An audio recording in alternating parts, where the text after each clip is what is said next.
All right, guys. So we're gonna get this segment going. It's a little weird because we're not streaming on YouTube, but I am streaming in the Discord. Very bizarre.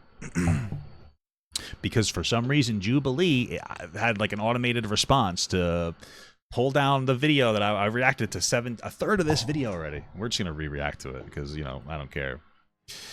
But they pulled it down on the stream. It was weird. It pulled my stream down. So I don't really understand that. Jubilee's made a whole career off of doing stuff like this. So I feel like it's probably a mistake because they're like into people reacting to them. But whatever, let's just get it started. Let's get this bad boy started. Let's play it from the beginning. Let's go. Yeah. Jubilee would host the debate podcast. I'd be interested in debating Destiny. I think we should have Ben Shapiro. I saw you mention me on the Iced Coffee Hour podcast. I'd be interested in debating Destiny. I think we should have a debate over who the next president of the United States should be. Whoa! I bet Jubilee would host the debate. I have to pretend I didn't hear this already. But yeah, that would be cool. I would be really into that. This is the 113th episode of Middle Ground, and we want you to help us decide what the next 113 episodes will be.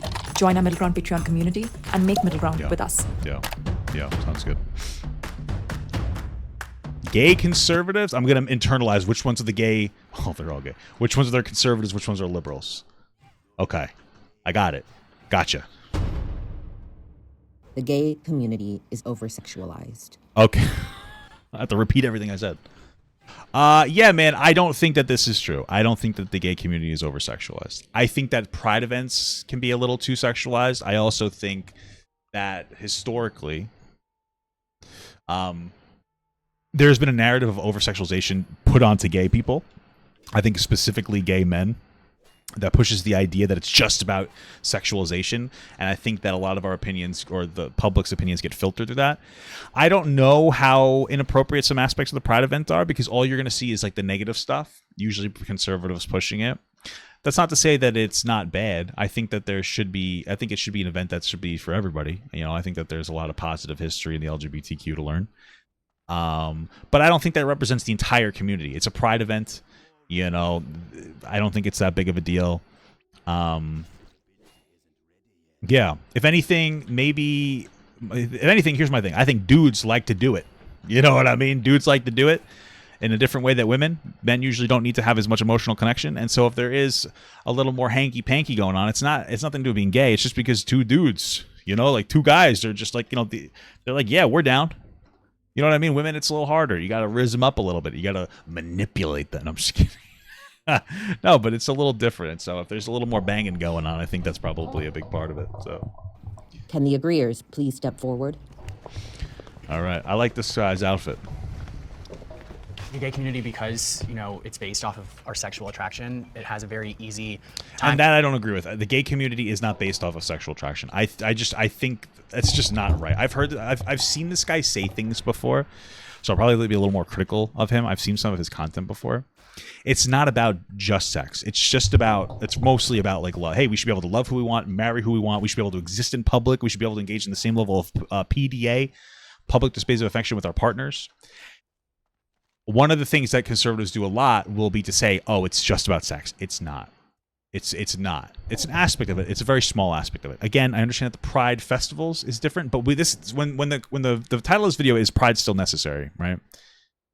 Understand that Pride parades are not pride. Pride is just the fundamental idea of like gay pride and gay representation, where the Pride parade is a parade for it. And so when they say, is pride necessary? Like, I do obviously agree that it's still necessary. There is still a lot of hatred towards gay and trans people. So I'm going into a space that's all about sex. To me, being gay is a lot more than who I sleep with. It's an experience from when I grew up. The movement used to be about love, but then you go to a Pride parade now and you're seeing old men with their genitals out. I think everybody has a right to express it. Just like the YMCA, baby, my favorite place. I love the locker rooms with all those old men. You know what I mean? I'm just kidding. It's traumatizing. What are you doing, bro? But yeah. Sexuality and the ways that they do it. So on those grounds, I'm not offended by these old people doing what they're doing. But I do agree with that. I think one of the biggest challenges when I was coming out to go to Pride at Disney. Is there a gay Pride at Disney? That'd be cool. My dad, who's Muslim, it was like my sexuality, being gay, isn't just about my sexual lust for other men. It's more about the spiritual connections, the in-depth things. Like me as a whole complex person, I do think that our experiences and our existence has kind of been trivialized by the over-sexualizations. I don't think it's inherently an evil. And the over-sexualization is apparent in the apps that we can get. I mean, you can literally have sex on demand. This is one thing. The apps you can get. There are apps for casual sex for straight people and gay people. It's just to be clear. It's the Grindr, Tinder, Bumble. I think everybody can use Tinder and Bumble and all that. But yeah. You know, it's okay. Or you could find it in a location wherever you want. Certain businesses are actually keeping doors open because men are having sexual relations in the bathrooms, and that's inappropriate. I mean, we want. I mean, what business? If the business is explicitly keeping it open because gay dudes are fucking in the bathroom, it's probably a business centralizing around sex in general. There's like a disgusting store somewhat near me called Cinderella. There's a bunch of straight guys go there, they rent movies and they jerk off and stuff. It's gross. All right, everybody's doing the stuff. Okay. Our privacy too, just like women, and now we can't even have our privacy because a small sect of men ruin it for us. Yeah, and that was really frustrating. That's what? Who's ruining privacy? I don't understand. Privacy too, just like women, keeping doors open because men are having sexual relations in the bathrooms, and that's inappropriate. I mean, we want our privacy too, just like women. And just to be clear, like there's no gay bathroom. There's male and female bathrooms, right? So like I've never had an issue where as a guy I'm going pissed and like dudes being there banging. It sounds like whatever establishment you're going to, that's an establishment problem. That doesn't seem, I don't know, where are you going? What do you do? Where are you going to? That just sounds, maybe go to different places. And now we can't even have our privacy because a small sect of men ruin it for us. Yeah, and that was really frustrating too. When I came out the closet, it was like I had this innate pressure, like, oh, I have to download Grindr, I have to be super sexualized, and that's really bad on our youth because... Why is that something people feel? I mean, maybe. I guess I wouldn't know. Is that actually a feeling people have? Like when they're going out as gay, they're like, I have to start blasting hams. I feel like that might not be true. Although I mean, everyone has sex, I get that, but why is it that our community is so hyper-focused on that? I haven't attended many Pride events because of that reason, and I was able to go to Portugal, and there was this queer retreat, and it was like the first time I felt like safe and secure as a queer person because it wasn't sexual, and I could have these relationships with queer men, but there's no expectation to be sexual. Yeah, and we see it at the bars. I mean, it's a go-go. You go to a gay club, you're getting grabbed. You are. You're getting hugged. You're getting groped. Yeah, listen, I don't know about that. If that's happening, that's terrible, constantly getting groped. But fundamentally, going to a gay bar or a club, that's about... Usually people go to bars and clubs to pick people up. So the groping, never appropriate. Straight men also grope people, never appropriate. But fundamentally, going to bars and clubs is about hooking up usually with people. And so like, I interpret the conversation more as just like a fundamental thing. It's like, oh, I go to the bar and club and people are hitting on me. It's like, well, no shit. Right? So you're obviously going to have a sexualized environment when you're at a place looking for sex. So, okay. Avoid them at all costs at this point. Dang, what would Middleground be without you, Ragini? But you know, it's... I don't even know who Ragini is. Sounds like a pasta. Let's get back to the video. Yeah, I agree. They were selling something. They were selling an app or something. Patreon. Check that out. Cool. This portion of the episode. Sorry. Now, let's get back to the video. Yeah. I think it's easy to generalize our community as over-sexualized because we're in it, so we're focused on it. But if you look at the straight community, I think they're doing a lot of what we're doing, especially now with more sexual liberation becoming a thing for them and their community. I agree. I also think that we have to remember, like, we've only been legal, as in like decriminalized in our sex for 20 years this year. That's crazy. Every year up until 20 years ago, like there's going to be an explosion of people wanting to embrace their sexual liberation. Yeah, and I had said something on my original reaction is that for a very long time, I think that, like, you know, obviously people were married. They were still married. Gay men were still marrying women. You know, they call them beards because it wasn't acceptable to be gay. It wasn't socially acceptable. You can get hurt if you came out as gay. And so I imagine if you're not attracted to women and you're forced to marry a woman because society says so, you're probably going to a bar or a club, you know, and the way you're celebrating your liberation is by banging dudes in a bar. And so maybe some of that's why that's at Pride. I don't know. You know, either way, I mean, it's... You know, maybe have a more of a kid-friendly zone at Pride or an adult-friendly zone at Pride. But I think a part of it too, and I you know, is that it's very commercialized. Like a lot of things, it gets commercialized. You can go there and buy like alcohol. People are smoking weed at Pride events. People are selling stuff. Like any business can basically sign up to be part of the Pride event. You know, you got PETA there handing out flyers. It makes me hungry for dog. Just kidding. And so part of it's sex sells, and maybe that's part of it too. That like they're selling, maybe people are there selling sex in some capacity. It sells, you know, Mardi Gras. Am I right? And then you look at things like the AIDS epidemic in the 80s. Like that took away so many people, and it made us afraid to have sex. So this, in my opinion, is a way for us to overcome stuff. And maybe we definitely need to have a balance. The basis for making us illegal has always been based on sex. Right. And so being openly sexual in any way at all, what's true, it's saying that, oh, people that are gay, it's all about sex, even though people that are straight, we would never say that. Being gay and straight are the same thing, you know, except it's crossing two sticks. You know what I mean? Instead of a stick and digging a hole, you're crossing two sticks. But there is this like stereotype that's all about sexualization, and I think that a lot of people filter that everything through that. They just like, see, look at that. Society has generally set an expectation that being gay is some kind of degeneracy, even though we know it's not. And that's just kind of what people will pick up from it, and they'll push that idea. So. whatsoever is inherently a protest, inherently subversive. I mean, there are sexual things that happen in public that I'm sometimes uncomfortable with, but that doesn't mean that all the things we see and all the things our friends see represent the majority of experiences. A huge portion of LGBTQ people exist in zero public LGBTQ spaces. I think you draw the line of, you do this in the comfort of your home and you can show affection in public. I don't know if we need to be like indecent in public. I don't know if that. The word of showing affection in public, that's like weird to me. That sounds so like internal, almost internalized homophobia. Whoa.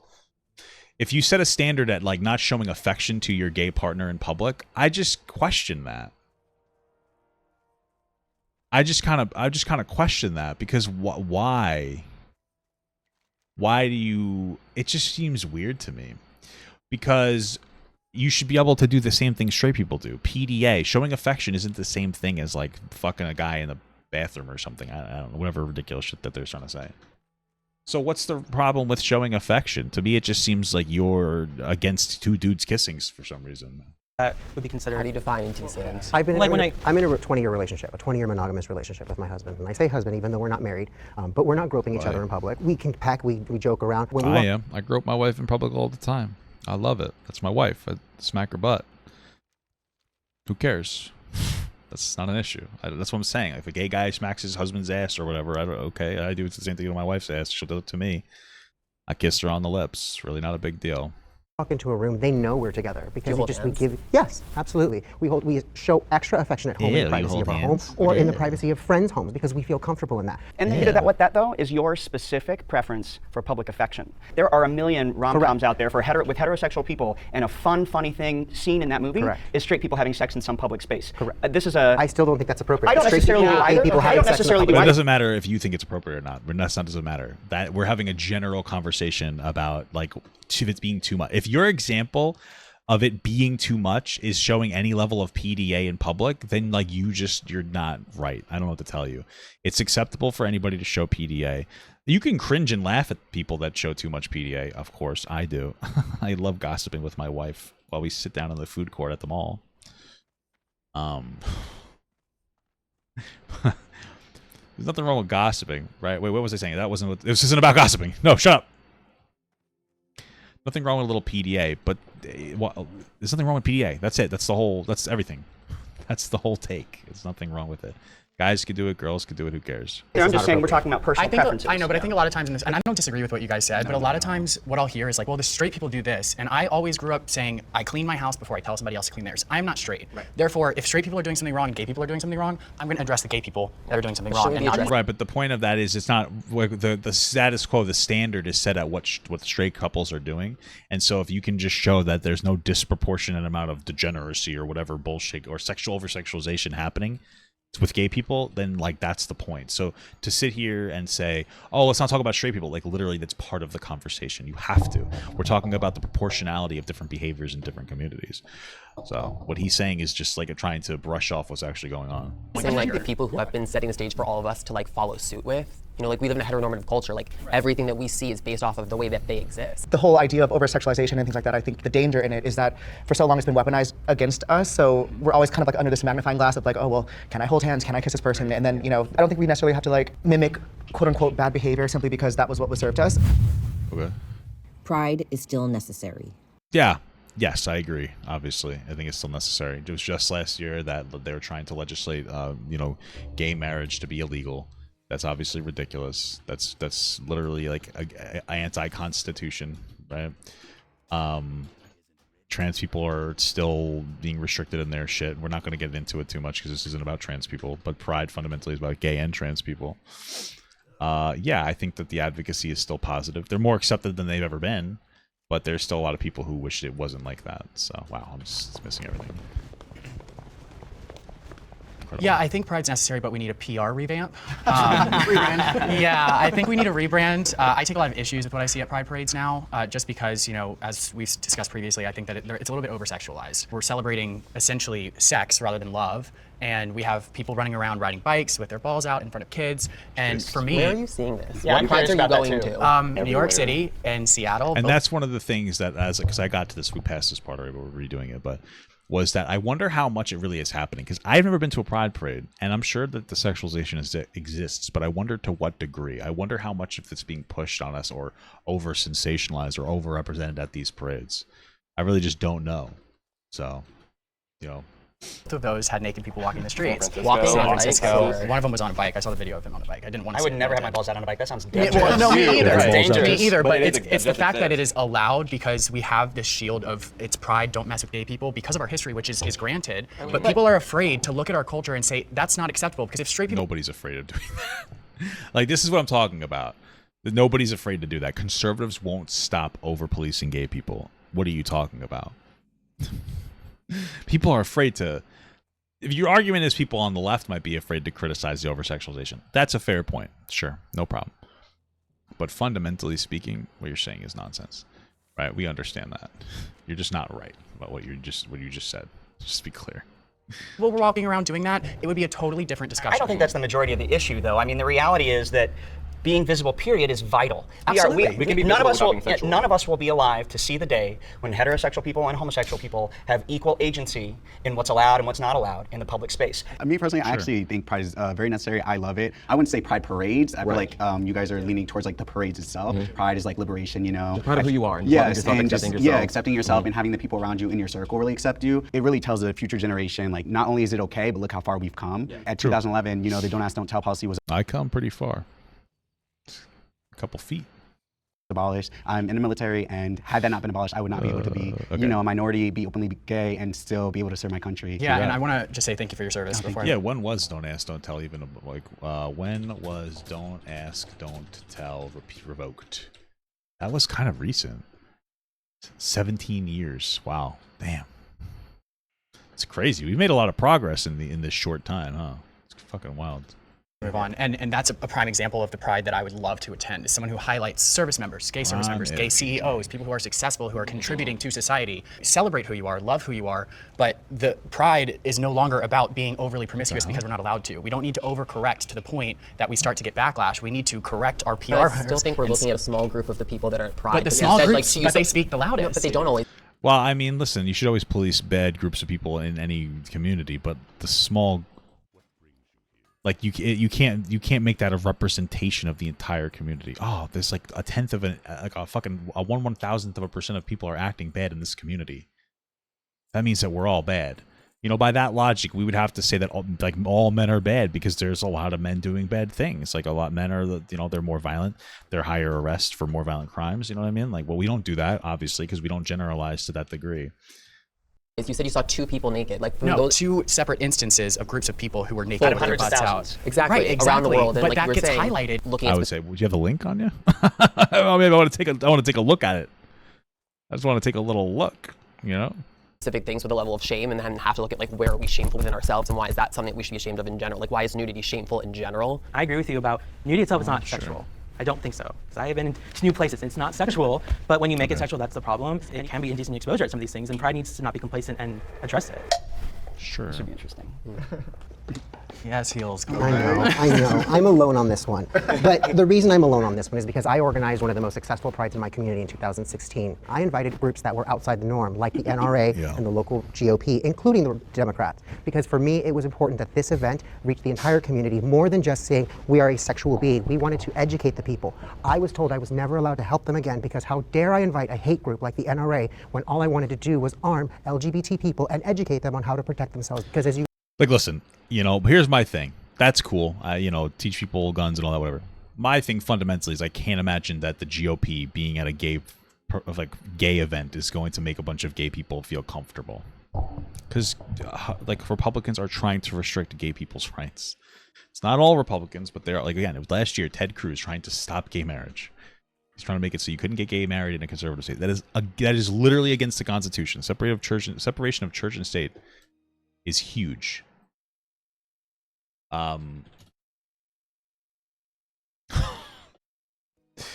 So yeah, it's wrong. I don't know what to tell you. You guys said there are those people who would hurt us. I live in a very, very red community. Okay, It's usually conservatives that want to hurt people. Garcia is, and usually conservatives are like jerking off and coming all over. What is it called? That thing, the NRA. So I think that's why people feel a little bit uncomfortable. We'll say.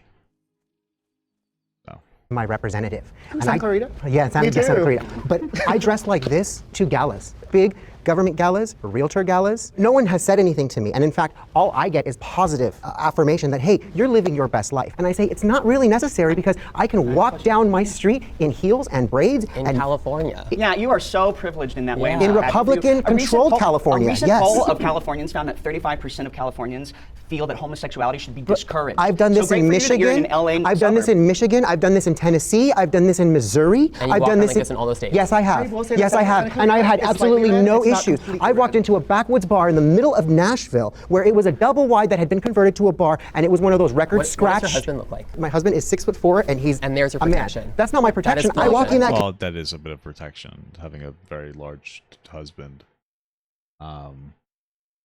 Community dressed just like this in these heels, and not only do I not get hate, my husband gets more business. I'm so happy for you that this is true for you. I really am. Yeah, But the totally. reality is that you represent a small minority of LGBTQ people and how they actually experience life in America. To your sense of freedom, which is so admirable, I think that those things are built on blocks of people who probably did feel that pride was necessary. So it's a beautiful thing that we can have the freedom to, change our mind. admire that. Yeah. And And I think we all want everyone to feel the way that you feel, like you don't need it, but that's just not the case.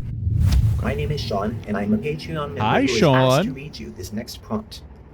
The LGB should be separated from the Hi, Sean. GQIA+. No. So the answer is obviously no. I went on a little bit of a tangent about this. But the answer is obviously no. First and foremost, it would just show a non-unity, and it would end up being a significantly negative impact to trans people. It would be the gay community separating themselves from trans people in a way that would look like it was distancing and saying, hey, they're pretty bad, and it would just put an even larger target on the backs of trans people. Additionally, I think that gay and trans people are fundamentally linked historically. Historically, like back in the day, it was harder to come out as trans. A big part of it was hard to come out as gay, but trans would be considered even worse. Socially, there wasn't an acceptability.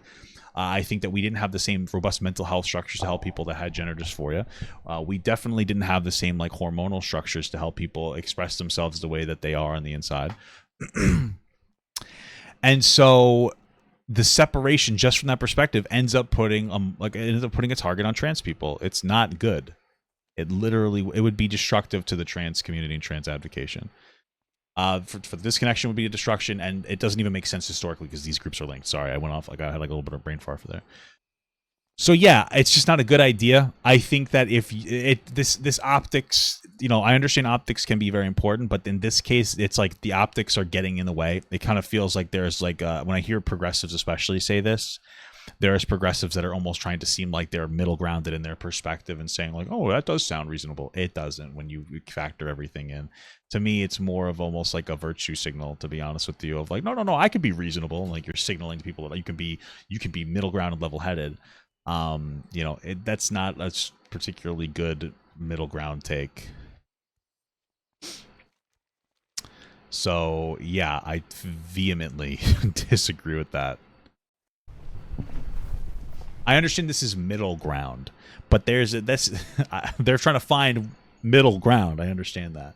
I'm generally talking about basically people who want to be like centrists. They're like, I want to have the middle perspective. The middle perspective is not only right. I know you're joking, but now I have to explain myself because I fucking took the bait for a second. Not every middle perspective is a good perspective. So this is one of those things. It's not good to be right. So yeah, I don't think that there should be a separation. I think it's stupid. If you're the reality is, instead of focusing on should we optically take the T out of the LGBT, why don't we focus on not getting people to not be transphobic and homophobic? Probably a little more betters.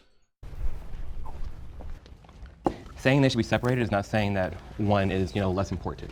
Yeah, So I do want to start it kind of with that.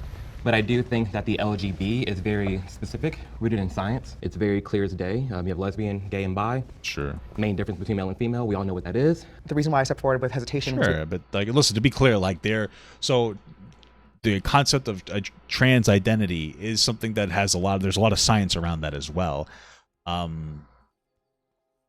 lot of it is mental health, but I don't think that there's anything wrong with that. I talk about how trans people are individuals that for whatever reason, and we don't know 100%, maybe Maybe there's a genetic aspect, maybe there's a hormone washing in the womb, there might be some environmental impacts, but there are all these different factors, lead somebody to be trans, to have they have a discomfort associated, they have a distress, a discomfort with their gender and with their gender and their sex, right? There's a misalignment in some capacity, right? It's kind of like almost a philosophical concept of what it means to be a man or a woman or a person even, which we as a society have always embraced, right? We've always said somebody is less of a man or more of a man if they do particular behaviors. And it's an internal experience, and I think it's a great thing. It helps people. You look at the science, and the way that we're treating people with gender-affirming care right now is the most optimal way based on all the information that we have.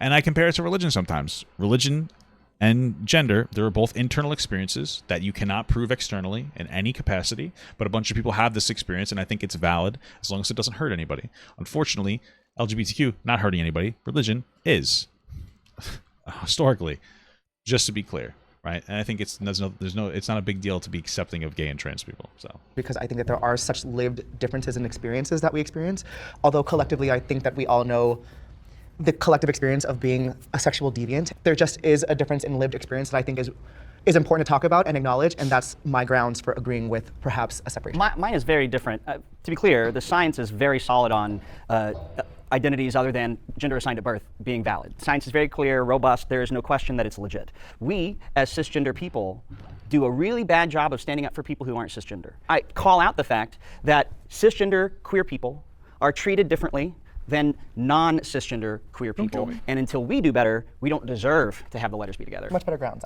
So, I mean, I agree with what you're saying, but I think in general, this conversation can become very hostile because it seems like, I'm like, oh, I don't want you to be a part, like, I don't want you to be my friend, I don't want to be with you, be next. Yeah, I think that's what's happening. Like, that's what's happening, so. Be seen with you, and that's not the case. One is an identity, and one is a sexuality. And I don't agree with that frame. Again, I've seen some of his content. I think that this is an attempt to seem reasonable, while also dividing the trans and gay community to effectively engage in a divide and conquer and to have a negative impact on trans people more than anything else.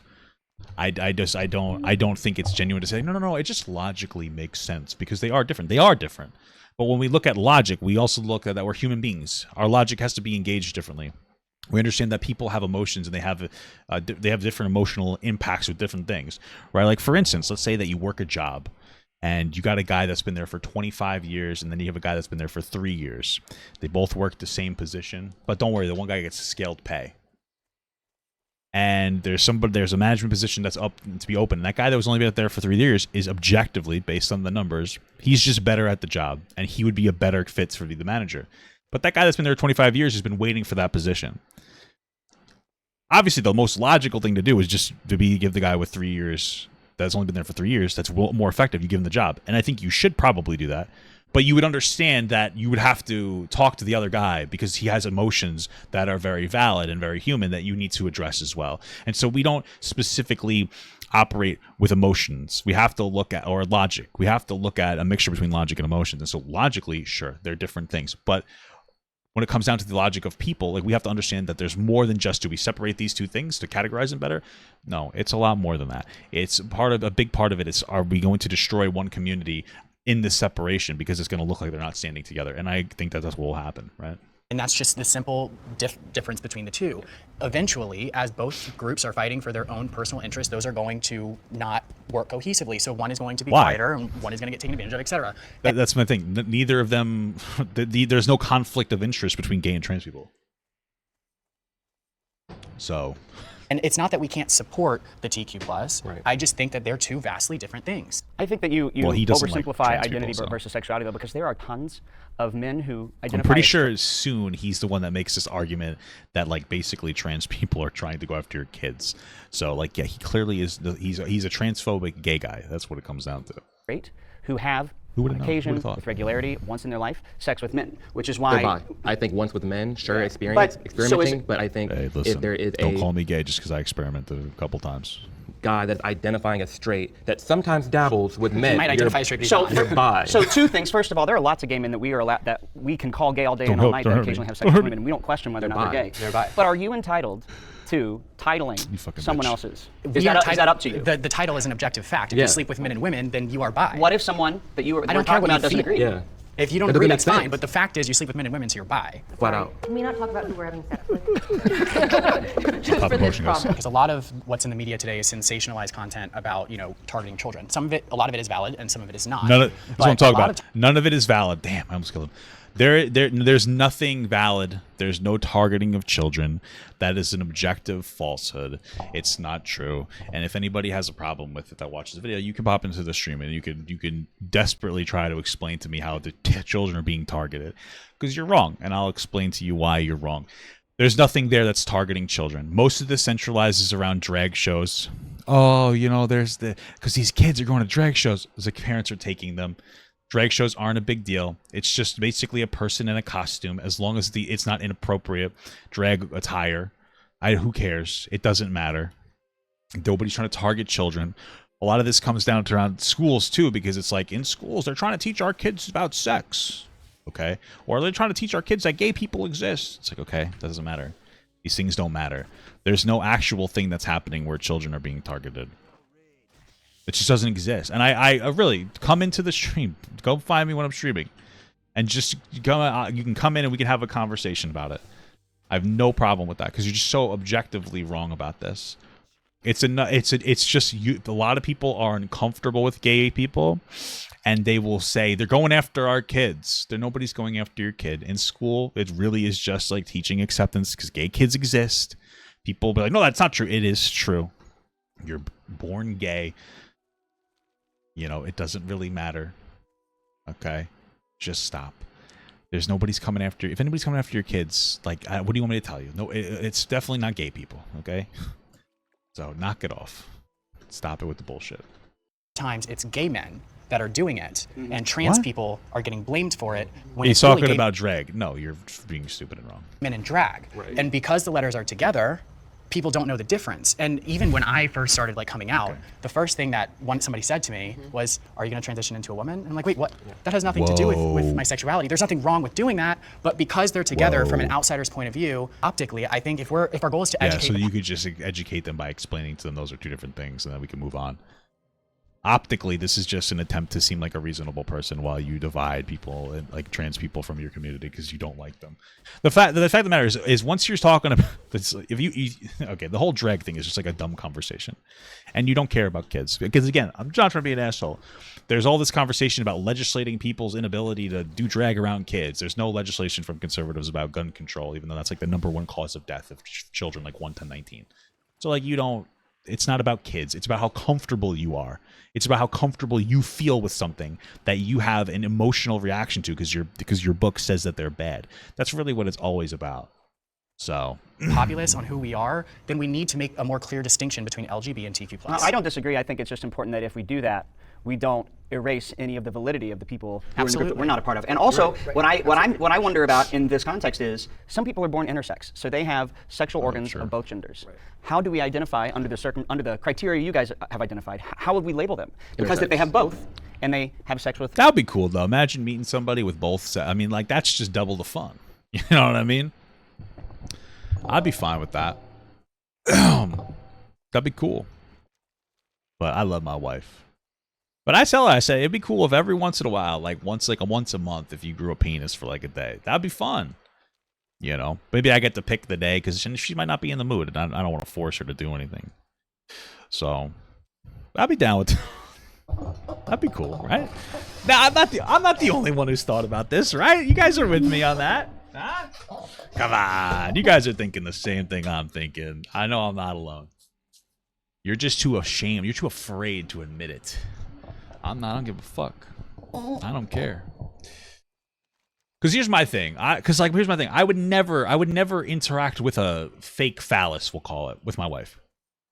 Because that's gayer than sucking a girl's wiener. You think about that. If I'm engaging with a girl wee-wee, I'm satisfying a woman. That's not gay.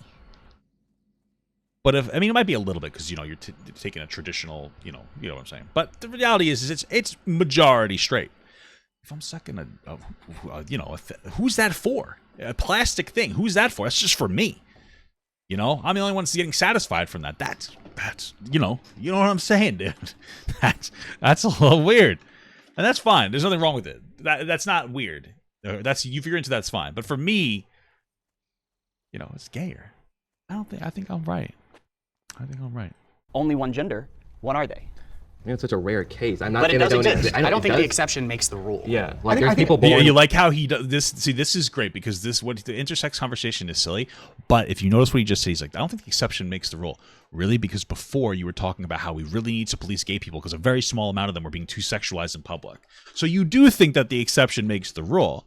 So if he could have turned that around, and be like, really? You said before that you thought that it did. You were talking about how we need to over-police like very small amounts of gay people that were being over-sexualized. But now all of a sudden I bring up intersex, and all of a sudden the exception doesn't make the rule. It's interesting how you flipped instantaneously on your talking point.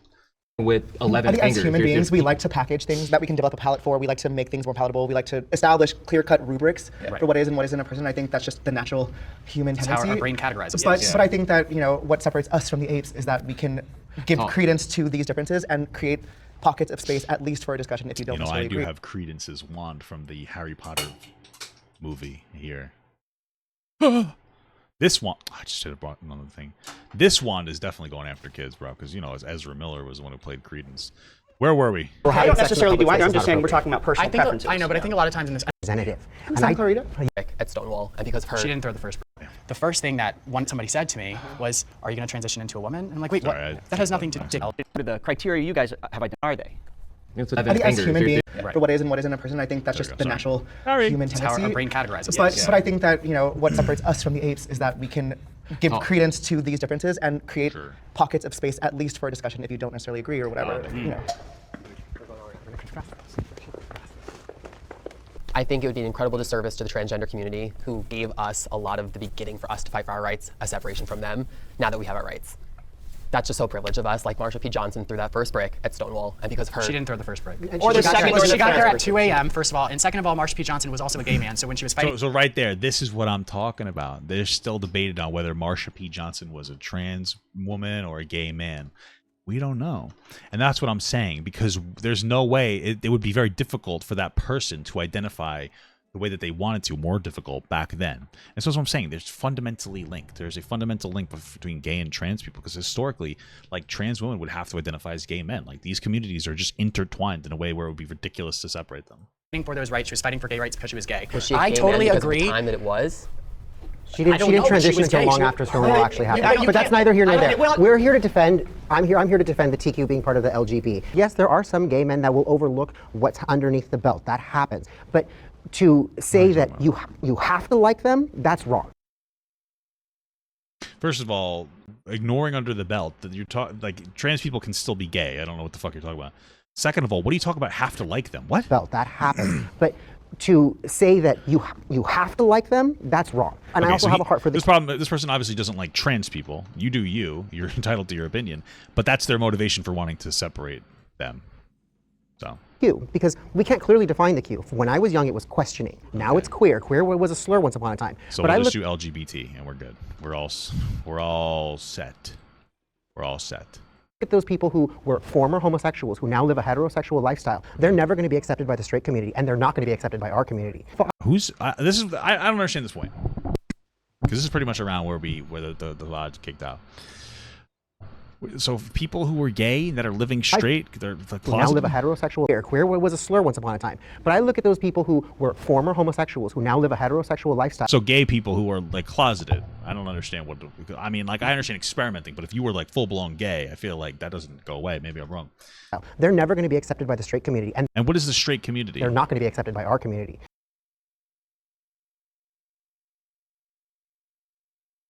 So why did you say before that pride is bad? You said that we don't need pride anymore before. Why do you think that? If you literally are explaining apparently people that were formerly gay not accepted by straight or the gay community. This is so weird. I feel like this just doesn't exist. He's kind of babbling. He's kind of yapping a little bit. I've put them under the Q umbrella. Those straight people who do have sex with the same gender on occasion, they would fall under that Q. They may not fall under the B. So I have a I call that hetero-flexible. Okay. That's interesting. For them because they do exist in our spheres. We just can't put them on a pedestal above any of us because we are all in this together. I also don't think that they should be divorced because I'm a huge disability advocate.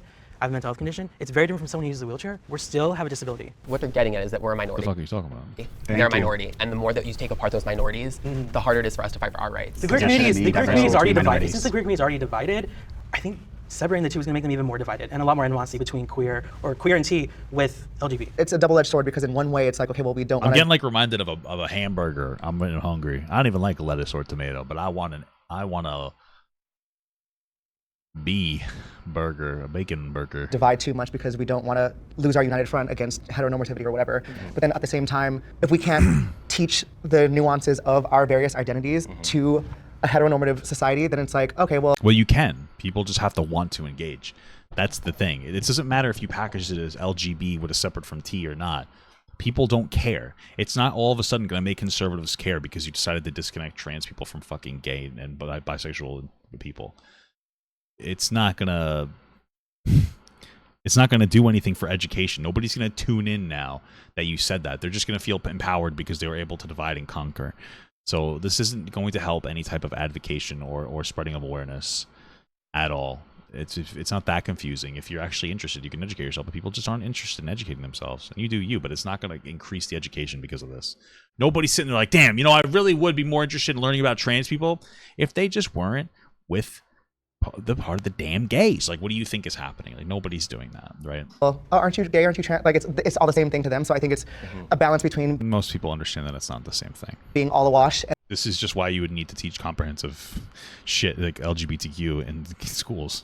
teach young people what a gay person is and a trans person is. Like, that's, if anything, you're explaining to me why we need it in schools. And then also noting that we are uniquely made up of all these different experiences. But I think if we had a stronger community, like that wouldn't be the case. I'm sorry. No, you're good. Like, if you don't like me because who I am, I know that my brother right here, or my sister right there is gonna like me and they're gonna support me, and that's all I need because it's all about my personal experience and what's in my circle. You don't need to be in my circle, but because it's within my own circle that I'm getting all this, belittlement and hatred. Everyone just wants to be accepted. Honestly, like that's the way it's looked at. And can't we all, to some extent, identify underneath the Q? Your attraction maybe has shifted in some way to different. I don't even really know the Q.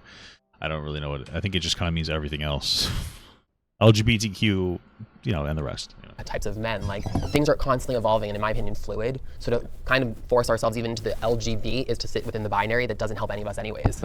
I think all the Q stuff is just a matter of your personality. Right. Like we had so many different labels and you like this kind of person, then you're this sexuality, when reality just goes back to your gay. Yeah, labels are annoying. We don't even need to have fucking lesbian. It's just gay and trans. That's it. Not even bisexual. You're a little gay. Like labels in general are just annoying, but it has nothing to do with the separation of these two groups. So. You're bi, and then your personality. But our community is not doing itself any services by categorizing ourselves. Bear, twink. Yeah. And then you see it on the apps, on the profiles. Oh, no fats, no femmes, no this, no that. We're already segregating ourselves. We can still be a community. Well, they're trying to fuck people, so they don't want to fuck a fat dude or something. Like, who cares? That doesn't matter. Oh no, you have to fuck fat guys now. Hey guys, based, am I right? While having a better way of explaining what the differences are between the letters. Because, even in our conversation today, you guys are talking about a lot of anti-LGBTQ legislation. And as if I was a gay person watching, I would think, oh my gosh, like they're coming for my rights, they're coming for my rights. But a lot of times that legislation has to do with the TQ+. And I'm not saying I agree with it, we don't need to go into the legislation. All I'm saying is that the narrative that gay men are being attacked when other letters are, not giving any merit to the attacks, it is confusing and it's harmful to young gay men and their success because they're force-fed this narrative that they can't. That's totally fair, but there's been over 5. What are you talking about? And I'm not saying I would think, oh my gosh, like they're talking about a lot of anti-LGBTQ legislation. And as if I was a gay person watching, I would think, oh my gosh, like they're coming for my rights, they're coming for my rights. Oh yeah, I get what he's saying. So he's saying like, oh, there's a lot of anti-trans stuff and that doesn't affect gay people. And so now gay people are getting scared because they're coming after trans people, they're coming after everybody in the community, but really it's not. It's just the trans people. That's why we should disconnect. No. First of all, they're coming after gay people as well, to the fucking point that they can. Right now, trans people, if anything, are a fucking shield for gay people. But it's not just trans people. Gay people are too. They're trying to get rid of like the gay marriage. What you're saying again is just wrong. You're just yapping. You're Professor Yappenstein over here. What the fuck you on about? But a lot of times that legislation has to do with the TQ+. And I'm not saying I agree with it. We don't need to go into the legislation. All I'm saying is that the narrative that gay men are being attacked when other letters are, not giving any merit to the attacks, it is confusing and it's harmful to young gay men and their success because they're force-fed this narrative that they can't. That's totally fair, but there's been over 560 legislation bills put into some sort of vote, right? And over 220 of those have been for transgender. That leaves, what, around 300 plus, not just at the TQ? I think that there's a lot of nuance when it comes to the laws that we have to talk about. But either way, when you say over 500 LGBTQ+, the distinction between the two gets lost. And I don't think that it's I passed one of those laws. I passed one of those laws in Nebraska that protects children under the age of 18 from receiving gender-affirming care and hormones. Because I've seen it doesn't really protect anybody, to be clear. Just to be clear, like I'm also apprehensive about it, but all the data that we have right now shows us that providing gender-affirming care to minors is the best option for their success. Can that change as time goes on and we get more long-term studies? For sure. Is it unfortunate that some people are, to an extent, almost going to be experimented on? Yeah. But the reality is that's how science works. We have you're more likely to do the right thing listening to the science than not. So in the future, there is probably going to be ways that we can deal with this situation a little bit better. But those ways are, the way we're going now is still, by all the information we have, most likely is the best way to go over literally restricting, whatever. I don't know to what degree, but like, yeah, that's between the doctor, the parent, the child, multiple doctors. If my kid was trans, I'd go to like 2 or 3 doctors. I wouldn't want to get second opinions. I want to make sure it's the right thing to do. But like that's not a positive because you restricted kids from being able to get mental health care, is what you basically said. Like, hey, passing a fucking law. Like, you're not looking at data for it. Again, it's all religious based. I don't like this. This makes me uncomfortable. It's not like, oh, let me look at the information or the data. It's always like, let me bring up the Swedish study that's 50 years old. And it's like, okay. Like, this study started in 1973 and ended in 2003. This is the most recent study. How come you guys don't listen to that? Because it's 2023. And a lot has changed in the past 20 fucking years. So, like, all the information we have, again, shows that this is the best way to operate. You're proud of that? Yes, I am very proud of that. I'm so ashamed of you. Because I have friends who had their first experience with affirming care. Can I finish? Can I finish? We're sitting here with Can I finish? I'm sure a lot of I wanted to finish because I want to see what dumb thing he's about to say. So sad. But let him finish because we both have things to say. We can all talk, but like let's let. Because when I passed this legislation that you say targets LGBT people, I sat next to a young girl who her first experience with this type of care was a double mastectomy at 15. She's now 19, doesn't know if she'll be able to. It's actually very common because how common? So it's really not that common. So just to be very clear, I think who they're talking about. We did a video where we had covered a detransitioner person a while back, and it was a very interesting video. I'll see if I can find it for the description because it was worth the watch, even if you watch their video instead of my reaction to it. And in that video, they explored trans people and detransitioners, and the person said that they detransitioned, but it was a lot of different circumstances. I believe this person in this video is who they're referring to. There was here a 15-year-old that they detransitioned at 17. They got a double mastectomy at 15, right? They're not for the restriction of gender-affirming care for minors, right? So I don't know what he's talking about. But another thing that this person brought up was that, like, they're in a lot of circles of detransitioners, and in those circles, conservatives pay a lot of money to detransitioners to get them to say very negative, nasty things about other trans people. And so, like, when you say that, that doesn't really invoke empathy to me. And what it makes it seem like is like, okay, you talk to somebody who possibly didn't even support your bill, if it's that person, because that person is for gender-affirming care for people. It just didn't work for them. And a lot of detransitioners are paid a lot of money by they're paid a lot of money by conservatives to say what they want them to say, to push like an anti-trans narrative. You're not helping anybody. I want a number. How Yeah, common? it's from the podcast We're All Insane, yeah. How common? Can I This finish, is, you though? passed You're a law. asking me a question in the middle of my statement. You passed a law that affects so many kids from feeling like themselves. Yes, I did. Transgender I'm proud kids. of my law. That's unfortunate, and I'm ashamed If of that's you what it's going to because... take to get you to stop so I can finish my thought, I appreciate that. All right, you know what? I'm going to shut up until you finish, but I would really like to say something when you're done. Sure. The person that I testified with, who their experience was a double mastectomy. Let him finish. Let him finish. Okay, that one person was one person in Nebraska, but I know a plethora of other people. Hold on, let him finish. I know a plethora of other people in other states all over this country so easy. I who know a are plethora of feeling. people all over the country. Can we not do this? Like, can we let him talk? Let's just You're gonna pause. get time to talk. I don't It's appreciate okay. that. I know, I'm furious too, but let's But here's let the him deal. finish. He's pissed off more than you, and he's quiet. Just let him. You're gonna get your point out. Just let him. I'm talk. good. Thank you. Just let him talk. Okay, let's pause. You say how many people? You say it's a small subset. But for the people who it affects them for the rest of their life. It is a very a small subset. And before, somebody else had said, you shouldn't legislate based on the exception. Those are the exception. Detransitioners are all the data, like less than 1% of people who transition. And it's not just because they were misdiagnosed. Some of them detransition on purpose to have kids. Some of them detransition because they don't get enough financial or social supports. So I'm sure it has a negative impact. But the reality is we don't look at things by what does it have whether it has a negative impact on some people. We look at it based on like what is good for everybody overall. Right. And so there's going to be detransitioners. But again, providing gender-affirming care is helpful to the overwhelming majority of people that get it. A decision they made as a child will affect them for the rest of their lives. They didn't make a decision as a child. They made a decision with their parents and with doctors when they were young, right? And again, it's a very confusing thing. And more research and data might show that some of the ways that we're operating isn't perfect. Right now, based on the data, it is the right way to go. And you're denying people care that is overwhelmingly going to be positive for people. Person will never feel their sensation on their chest. They don't know if they're going to ever be able to have a child, and they know they will never be able to breastfeed. They will never be a woman in the regular senses.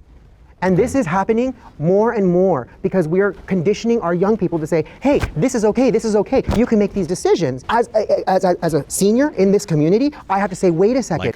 When it comes down to it, nobody's just making a decision on a woman going, I'm going to go get a bunch of stuff, right? The process is that you'll hit a particular age where it'll become appropriate for you to actually start getting at transition, right? And that age is actually very young. Socially, you might dress differently, identify differently, express yourself differently, but you're not just going on hormones. That gives the person time to see if that is like a positive step for them, for that young person, right?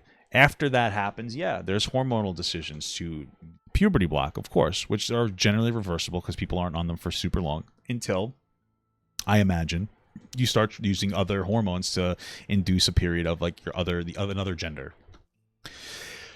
If they go through that and it's still making them happy, like so far so good, right? And then surgery comes. Absolutely. I don't think surgery should happen until you're 18. If that was the restriction, I'm fine with that. But that's how it works. I imagine most people, if they were misdiagnosed or not having the correct experience, they would start going on hormones and be like, this doesn't feel right. Or they would start dressing or identifying and saying, this doesn't feel right. I would say most people would probably, and then there's going to be some people where it's not going to be like that. That other person we referred to that got the double mastectomy, she also had like a really rough life in general where a lot of things were confusing, right? So she is an exception, or they are an exception, not the rule. But we should always definitely be aware of detransitioners to make sure we're treating people correctly. But again, the data shows this is the right way to go. You guys are kids. Wait till you have your whole lives. Let's talk about this. Honestly, shame on you for not going after the actual facts. I realize your anecdotal experiences move you, and I respect and appreciate that. But let's be perfectly clear. The most permanent thing a kid can go through is puberty, first of all. So when you deny a kid the opportunity to pause puberty, we're just talking about puberty blockers. Which straight kids do all the time. All the time. All the time. Yes, since the 80s, kids have... What? Do straight kids pause puberty? Or non-trans kids? What? Been prescribed puberty blockers for a variety of reasons. And the law you passed prevents that. So you steal from kids who would like to be able to pause the ability to. Further, fewer than 3% of people who do any kind of transition regret it and go back. Fewer than 3%. Finally. Is that like social transitioning as well? Because my understanding is 1%. I want to make this very clear. I'm not done. You were so mean to everybody else who want to talk to you. My turn. There has been really robust standards of care laid out by all the leading medical associations that has been in existence for a long time that is science-based about guidelines for these things. But to be clear, the guidelines are very specific about this is supposed to be the parent's decision with their kid, with their medical provider. What you did was rob all those families of choices. Your opinion, because you believe you know better than science, you know better than parents, you know better than people who even do know themselves, you're going to prevent them from having options because you personally have a problem with something that a couple of people and some other people you're aware of knew. None of them are... Yeah, that's a fact. Yeah, most of it, yeah, absolutely. Statistically significant. Maybe you've got dozens of people you know of. Hundreds. So I'm looking at, this is a Wikipedia article that says the estimates are anywhere from 1 to 8% detransitioner, and detransition is much more common in early stages of transition, particularly before surgeries. The share of trans people who detransition is unknown, known, which estimates around 1 to 8%. Studies which give low estimates have been criticized for their serious limitations, such as short follow-up, high or unclear rates of loss to follow-up, reliance on individuals returning to secondary care clinics reporting to transition, etc. Study of 100 teachers, only 24% of respondents informed their clients. Okay. Okay, so apparently part of the issue is that they're estimating that some detransitioners don't actually report their detransition, which could be an error in the numbers. Research says higher rates of detransition also has flaws, however, meaning detransition rates can be underreported and overreported. So it looks like this is a little bit more complicated. So it's anywhere from 1 to 8%. The lower studies seem to not necessarily have correct parameters to make sure that detransitioning is being reported correctly. The higher studies are most likely, being too charitable to people who claim to be detransitioners in some capacity. Most likely, when people detransition or they detransition in general, like socially maybe, or it's like temporary detransition, or for the reasons why they detransition. But either way, we know that the numbers support that the majority of people who that go on gender-affirming care are not detransitioning. So interesting. That's a teeny tiny little sliver. You will never know or know of all of these people, and yet you've decided for them, and shame on you for it. I think we all can agree, though, that even though he's passed legislation, over 18, you don't care what they do. I don't care what they do. You're just more so protecting the kids. He's protecting that kids are he going doesn't have. Right, but it's not really protecting them if most of them are actually going to have a worse experience because of what you did. You're restricting them. His law is more so protecting those kids that are just tomboys, tomgirls, that are just they're being force-fed this idea like, oh, I'm gay, maybe I'm a girl, and then like But I don't think that anybody's being force-fed this idea, but not by their parents at least. Do I think that the narrative is, like the public narrative is very trans-oriented? Like, yeah, sure. I'm sure young people are like having more conversations about their gender and figuring themselves out and whatnot. But I don't think that there's this deep-seated narrative that's going on like that. For the most part, that a doctor's not going to be able to identify and correctly assess. You're just like pink. They like are more feminine and it's like, oh, actually transition. And I don't think it's that simple. And I just hate that this is such an absolutist discussion on both sides, because it's like you guys are like, no, there's nothing. No, don't. I'm not being absolute. I'm not being absolute either. Okay, but I just don't put don't words think. in my mouth. Okay, I'm disappointed that someone Can you let me is talk, proud please? to sit Can you here let me and talk? pass a law that harms children I got when it. we know that our we queer know your community point. We got it. We know your is point. so harmed already. All I'm saying is that your guys So are not sassy. making space for the people who have gone through this process and regret it. I personally know someone in the same situation that you were in, and Yeah, I'm because he's like a Republican pundit, basically. Like, this person's used a lot of times. Of course, you're going to know people because there's detransitioners in the sphere that are very anti-trans. Doesn't matter what people you know. I don't really know any trans people, but the data shows that this is the right way to go. So what you're doing is you're being harmful. I'm not sitting here arguing for either side because I think this is a very nuanced discussion. It used to be a 2-year process. Now it's 6 months. Those things are changing because the capital and the motive behind it is now, which I'm sure that you guys on this side are against capitalistic, healthcare. Well, yeah, the only time conservatives talk about healthcare is when trans people are getting access to it. So if you ever find some kind of a profit motive to be an issue, then why don't you like advocate for some kind of like, universal income? Or universal healthcare.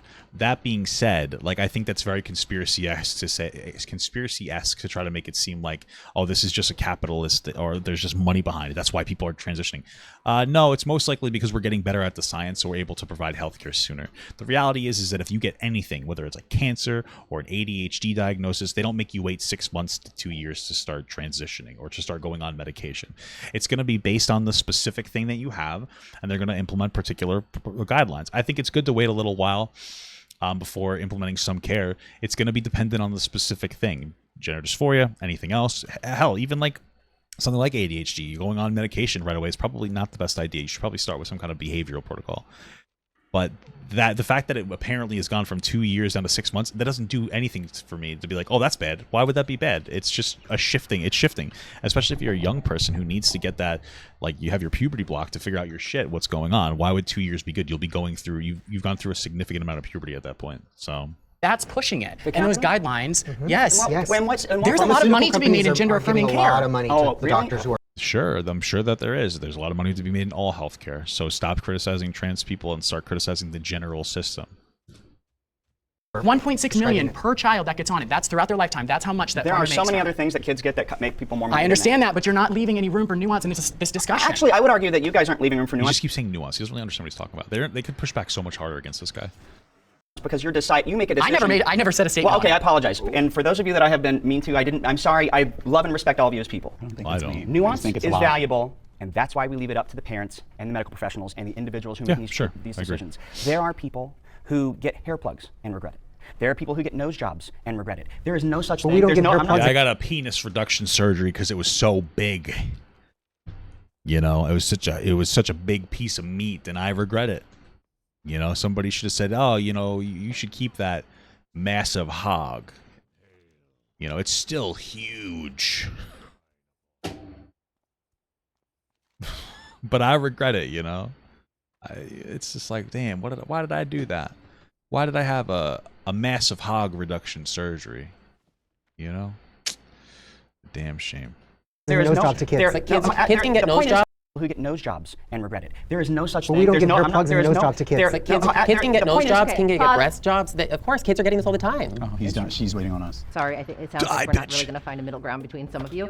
We will have to hug. But can I sort of, Can I can I just- actually sort of like wrap it up into a middle ground Yeah. moment? Yeah. Go for it. I think this is exactly going back to the point of why there is a separation, because it's a very lived, different experience than just being a cisgendered gay man. That was the whole point of the prompt. This is everyone's opinion, and no matter like how frustrating it can be, going and attacking people, like it was just a lot.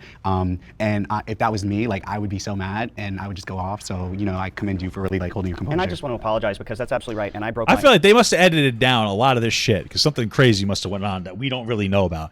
I feel like this one guy somebody went on a rant. Somebody yelled. Somebody was screaming at somebody. I don't know. Okay. own rule in being fired up in the things I said to you, and I'm sorry. That's not how you deserve being treated. And I ultimately right, do relax. Stop believing side each with other. my liberal brothers that I don't agree with the legislation, but It's not malicious. I see where you're coming from, and that exists, and people That that energy live here, they brings do, so they many have other that. But important I do things. disagree with the legislation, but I don't necessarily have to personally attack you. I don't know what. Drag shows are too sexual for minors. It's going to be dependent on the show. That's what it comes down to. A guy dressing like a woman isn't inappropriate for kids to look at it. It doesn't matter. It's a nothing. It's just different. It doesn't really matter. If they're dressed too sexually, absolutely is a problem. The problem is I don't think conservatives really care. Again, there's beauty pageants conservatives don't seem to give a shit about, even though that's disgusting. I can't imagine that there's any that are actually decent. There's cheerleading events that little girls compete in that have you do sexualized moves and dress in sexualized attire. Some of them, not all of them. There's Hooters. Nobody gives a fuck about a goddamn Hooters. I don't think that this is something that conservatives really care about, the sexualization argument. I really just think that it's just I think it's over policing of really gay men. I think that there's like an over policing or of femininity in men more than women. That's really what it comes down to. It's acceptable to be a feminine woman or a masculine woman. It's acceptable to be a masculine man, but a feminine man is generally considered wrong. I don't think it's a big deal. If it's like some kind of a strip show, obviously that's wrong. If it's just a dude in a dress reading to kids or dancing, I don't care. Okay, you got like the dances that fucking like musician artists or whatever, something of such a boomer, do is worse than what's going on in the drag show. I don't care. Fundamentally, drag's just about it's just imitating like a musician in some capacity. It's not a big deal. I think it's important to not put a blanket statement over everything. I was just gonna say that. Because I know already when they step forward, we're gonna get the Miss Doubtfire example, and then it's gonna be like, oh, well, why is that okay for kids and drag is not? Love a good drag show. I frequent them all the time. Most of them are not appropriate for children. It's probably because one of two reasons. One, you're going to adult drag shows. Two, you just think that it's inappropriate just because you're saying so, and you don't actually have an argument. What was happening there that made them inappropriate? Most of them, not all, but most of them. There are Okay, so instances just make that sure are that they're circulating on social on. media that represent a small minority of drag shows where kids are present and then it's over-sexualized, people pleasuring themselves, wearing outfits that are representative of genitalia. For that reason, I would say that drag typically is not appropriate for children. Wait, hold on. That doesn't even make sense to what he just said. What are you talking about? Well, I think most of them, not all, but most of them. There are instances that are circulating on social media that represent a small minority of drag shows where kids are present and then it's over-sexualized, people pleasuring themselves, wearing outfits that are representative of genitalia. For that reason, I He would said a say small that amount. instances that are circulating on social media that represent a small minority of drag shows where kids are Okay, present. you're saying that there's a very small minority of the drag shows are inappropriate, but for that reason you should still make it so that the kids don't go there? That doesn't make sense to me. And then it's over-sexualized, people pleasuring themselves, wearing I'm gonna outfits that fucking are die. Holy representative of shit. genitalia. For that reason, I would say that drag typically is not appropriate for children. Do I think it needs to be? Why would you? Okay, so if you think that most of them is being misrepresented in most cases, why would you think it's not appropriate for children? That just doesn't make any sense to me. Yeah, most of them are fine, but I still think that It's not appropriate. That doesn't make any sense. That makes no sense to me.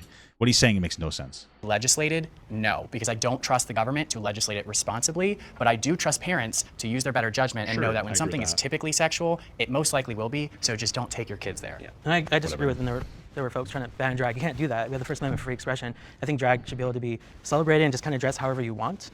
I think it is good. I think it's great, but then sometimes there are instances where it's not. And like, we have to talk about that rather than being ban drag or no, it's completely safe. I think we need to have that middle ground conversation. I think the majority of it is safe.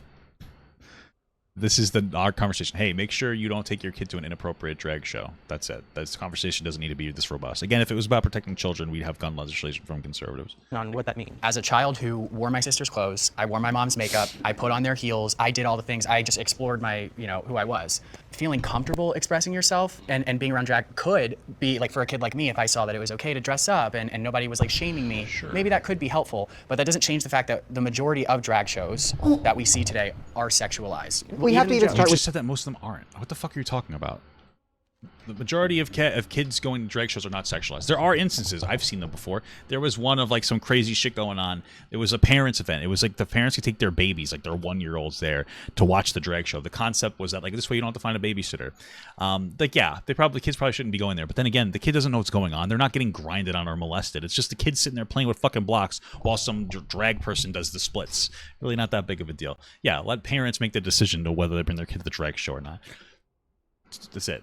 Drag as where its origin comes from. Here it happens mostly in bars. That's where these queens are getting their training. I myself in my time have helped a drag queen organize a show that was family friendly, and I use Well, then I guess they know all drag shows because the quotations because she actually took it out of a bar. She's like, we can't make something family friendly and still produce it in a place where they serve alcohol. So she actually ended up renting a theater, asking people to pay for tickets, and she put on a produced show where they came in from backstage and they would come on stage like you would expect to see a Broadway show. And she made sure that she told anybody that was going to come in and perform, you don't grab your breast, you don't grab your crotch, you don't shake, you don't do. We have to make sure that it has to be available and consumable for the general public because we don't know who's going to be walking through our doors, and we have a responsibility and a duty to make sure that we don't confuse children, we don't upset people, and if we want this show to be it's going to confuse children. Like, because they're seeing a dude in a dress, who cares? Success, we have to make it palatable for as many people as possible. Okay, well, that's right here. I think that drag shows are a non-issue that's pushed as an issue to conservatives because they have nothing else to go on. I really just think that's it. There's nothing. It's not an issue. Again, there's no actual conservative there's nothing going on. Conservatives they have nothing.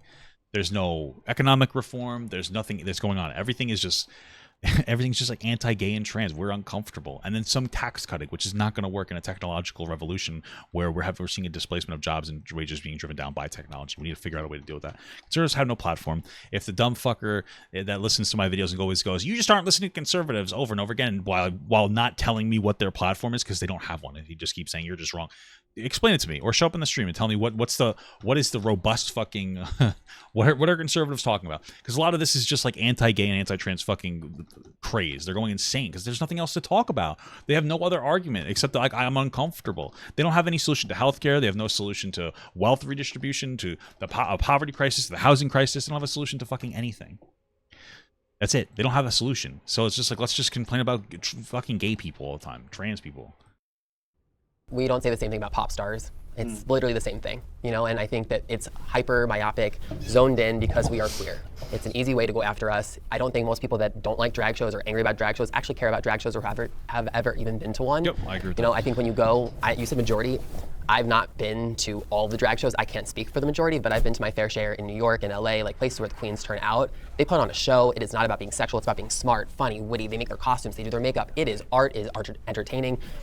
I don't think they get enough respect for what they do. And it's sad that drag is kind of being painted that way for everyone when there are a lot of people that are doing beautiful work. But what do you think when it does I think people cross the line who are of being like inherently afraid of drag as an art form then go to the one thing that they can, which is like, oh, the sexualization of the minor. Like, but which I think such a dog whistle. If you're not taking down all the naked statues that are like all over Italy and like in the Catholic Church, like what I mean, like naked babies, you're gonna like say, well, you're not banning Hooters, you're not banning cheerleader, you're not banning pageants, you're not banning anything. You're just talking about gay guys that are dressing up. That's it. That's the only thing that is. It's a unrealistic a fixation. It's obsessive. None of the like sexualization of children and none of the inappropriateness. Then you have to go after it all. And I will get with you guys on that point where it is hyper focused on the drag queens when it is a bigger conversation of what is acceptable and not acceptable for children, especially pop stars. When I've been to Beyonce's tour 4 times this year so far, Lucky and you. you need to go. While I'm there, I love the experience. I love the show. but I'm also fighting in my head being like a super big fan, but I'm like, this is really inappropriate for children. But no one's talking about that. Because Beyonce. Because it's Beyonce. And it's because nobody cares. Because nobody really gives a fuck about it. Nobody. It's not because it's Beyonce. Nobody fucking cares. The conservatives only care because it's gay guys, and that makes them uncomfortable. Probably because they're struggling with their own fucking internal thoughts of wanting to suck the fucking meanest cock in the entire world. That's really what it comes down to. It's about like the people who are so obsessed and so anti-gay are usually like they're fucking throat goats. That's the problem. Most of them can throw it like a literal fucking, like a string of fucking bratwursts, and they're just self-conscious about it, so they need to legislate it away. Oh, if I can make it so that this is illegal, then I can't do it. It's just their weird rationalization to police themselves because they can't help but constantly think about dongs going down their goddamn throats. That's what's really going on, okay? There's so much footage out there of adult women with their minor daughters going to a Justin Bieber concert and being out of their minds about him being in any way sexual. They respond when he does a sexual thing. This is a norm. It's just that in this case, it's about queer people, and norms don't get to apply to us. Right, and I think that just art in general has the potential to, blur the lines of what's socially acceptable and what isn't. That's what makes it art. So it's important to remember that all forms of art, and I speak on this on my platforms too. When I have kids, they're not going to Hooters. I'm sorry, I'm not taking them there. I'm also not taking them to a drag show, and I'm not going to take them to a Sam Smith concert either. So, and that's not because that art. I will literally not care about taking my kids to any of those things. I don't enjoy Hooters. That's the only reason why I won't take my kid there. I really don't care. I don't think that's that big of a deal. I don't enjoy drag shows. I haven't really been to one. My wife has. If she wants to take her kid to a drag show, I'll be like, all right, as long as there's nothing, nobody's waving their wiggler, I don't care. Probably fun. Art is bad. It's because I'm not comfortable with my kids being Definitely not beauty pageants, though. Luckily, our kids are too ugly. Are going to be so ugly, they're not going to be. Not just kidding. I would never do that. I'm not going to have our kids exposed to that environment, especially since it makes them incredibly self-absorbed and self-conscious and fucking constantly thinking about their looks and their beauty, and they're going to think that they're devalued the second they turn fucking 20 and get a wrinkle or something. I really just don't want my kid to be into that kind of shit. But if the government is in a I have a position question for you. Yes. You said that you feel like you maybe could have experienced something that was good for you by seeing drag when you were little. Right. And then you just said you wouldn't take your kids to because the majority of drag shows that I've seen, I wouldn't find appropriate. I'm not going to run the risk. I'm not saying that there isn't a drag show that would be good for a child. I never said that. Oh shit, this I'm guy's saying fucking that my ass. from my experience going to drag shows, I'm not going to run the risk of taking my kid and putting them in an environment that I don't deem appropriate. Want kids? I mean, yes, we have a responsibility to police our own community. If a drag queen comes out from backstage into a bar and someone has their child, that drag queen should be like, stop, whose child is this? Why is this child? Why? Why is the existence of the drag person around a kid going to cause them to turn into, explode? I don't understand. Does that matter? In this bar, under 21, excuse me, they're going to lose their It's a bar, yeah, sure. It's because it's a bar and there's alcohol present.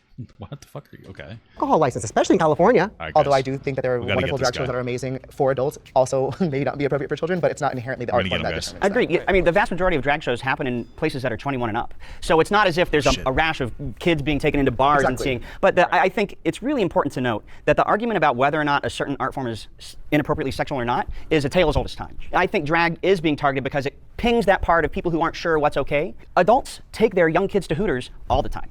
Adults show their kids R-rated movies all the time, but those are their personal choices. And here's the thing. It is not unknown what's developmentally appropriate. The American Psychological Association, the American Association of Pediatrics, there's tons of well-researched guidance on this. This is not an open question. There's no need for these laws, but also it's not accurate to say that most of them are sexualized because how in the world would you be able to empirically prove that? Totally. I would date a trans man. I'm married, sorry. Maybe, if they got a nice pussy. You know what I'm saying, dude?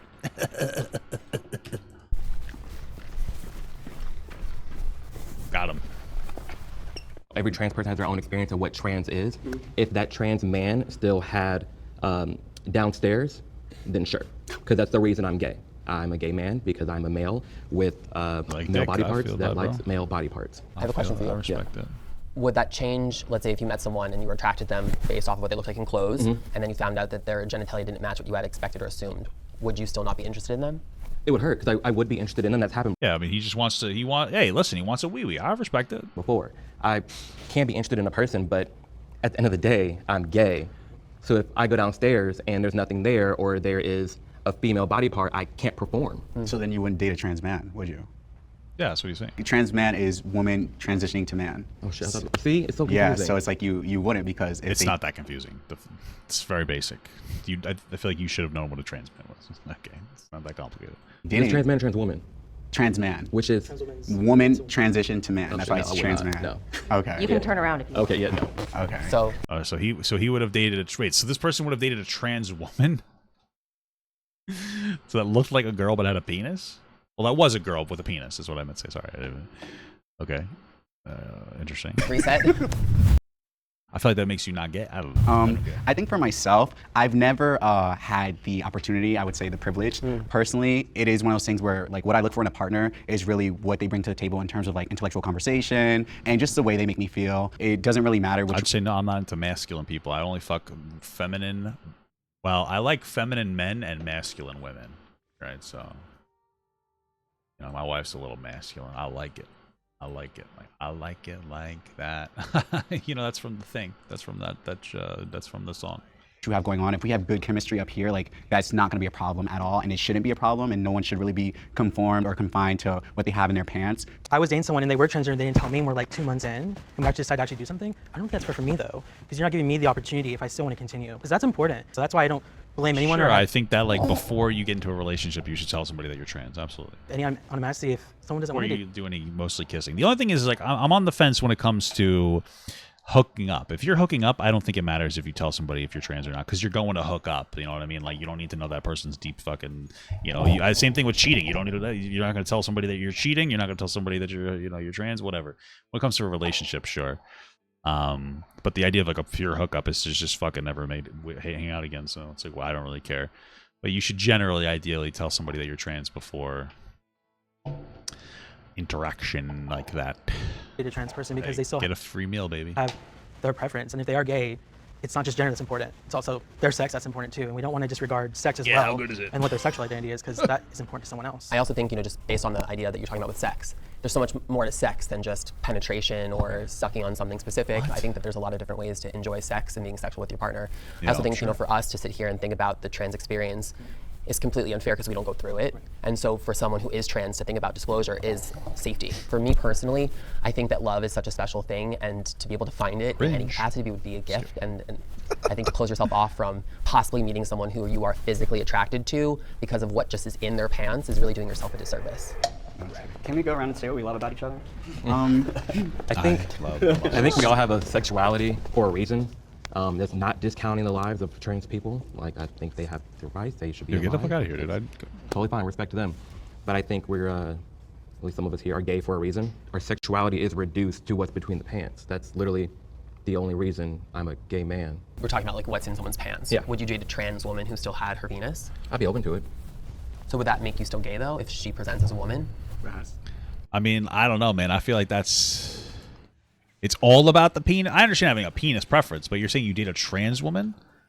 Like, I mean, I just feel like, I don't know, that's not gay. If it's a little bit gay, it's not gay enough.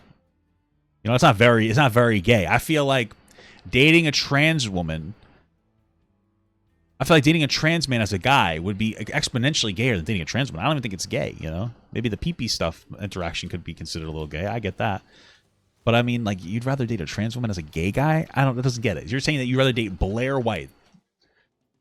Like, a woman. That's making, I don't know. This guy doesn't make any sense to me. Whatever. Maybe they love dick. It's more love dick, I guess. It would make you buy with an exception? Well, your definition of gay is defined by being attracted to just be like, I just want, that would be a very, very feminine man. When it comes to men, obviously there's what's in your pants, but them transitioning to a man, they're still identified as a man, and they still present that masculinity that most men, if you want to be honest, most cis men can't produce. Right, yeah. So if me wanting to date date or open to dating a trans man, does that not make me gay? I would say that you're bi with an attraction to masculinity. Or pansexual? These conversations are so tough for me because it's like, What do you like, I truly pants? believe that you love who you love and it doesn't matter. And we categorize things because that's natural for the brain, but there are nuances and there are exceptions. Honey, I'm as gay as the sun is hot, but I like, you know what? I like what I like, and I'm not going to invalidate somebody else's sexuality by saying, oh, you're bigoted for not wanting to do this, because that, and it kind of goes back to our other discussion, where the TQ and then the LGB, sometimes those issues can intermingle and then cause other people to feel invalidated just because I don't necessarily want to date somebody with a vagina. I find this conversation interesting because to me, I don't see the point in it. Because like,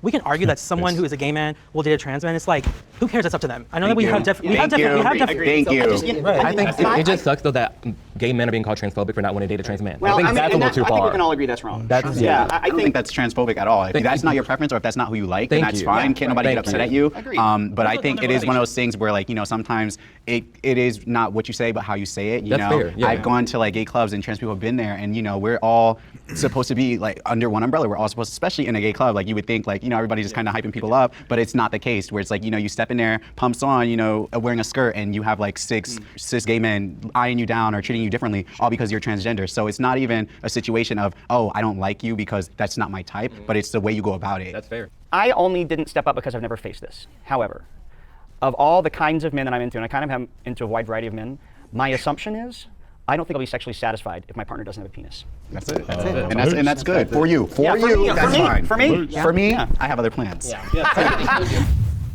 LGBTQ topics should be taught in school. Yeah, of course. LGBTQ topics should be taught in school. It should be age appropriate, but like, there's really nothing inappropriate. Teach kids that gay people exist. They need to learn it, or they're not going to be able to function in society. We're going towards a more accepting society. And also, do you really want the fucking weird person that tells you that Lorax pronouns are valid teaching your kids? Yes, we need to teach like LGBTQ shit in schools, or else that's what your kids are going to get education from. Some fucking bizarre person talking about neopronouns. Neopronouns are stupid. Sorry. That's not a gender. Being a cat or a fox or a Lorax, it's not a gender.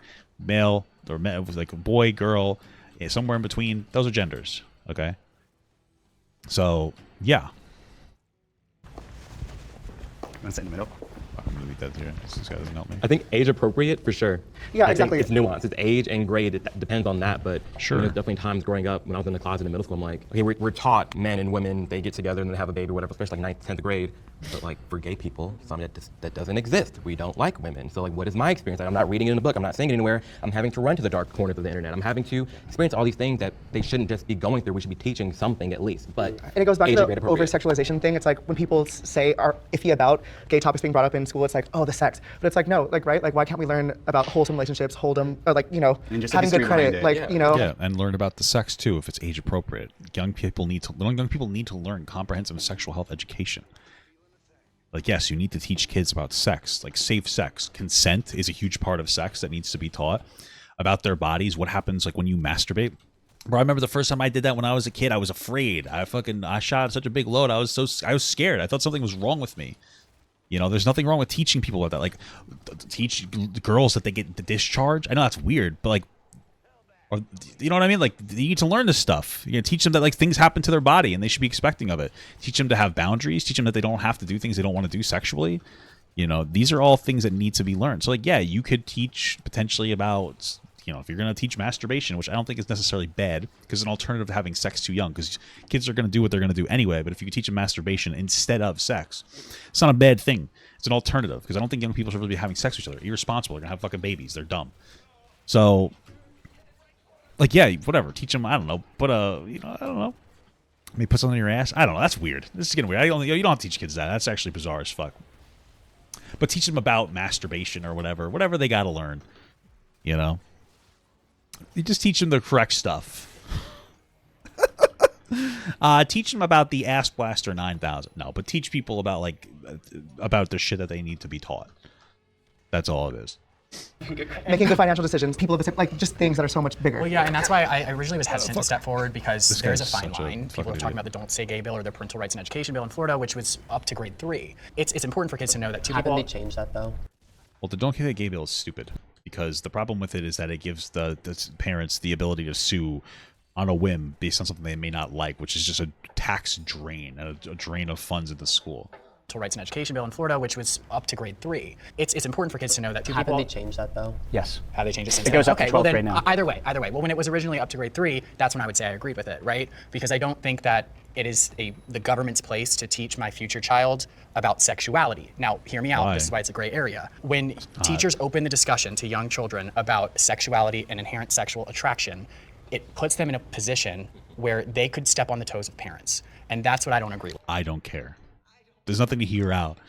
What you're telling, listen, I understand parents should be part of the conversation when it comes to what we teach in schools, but like, put that logic on anything.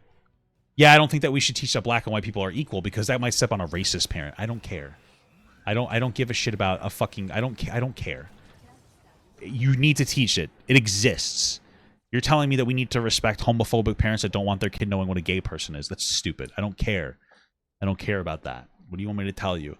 That kid that it might be gay, living with their homophobic parents, are probably exponential. They're going to be fucked up because they're not getting an accepting environment. Okay? So, yeah, okay.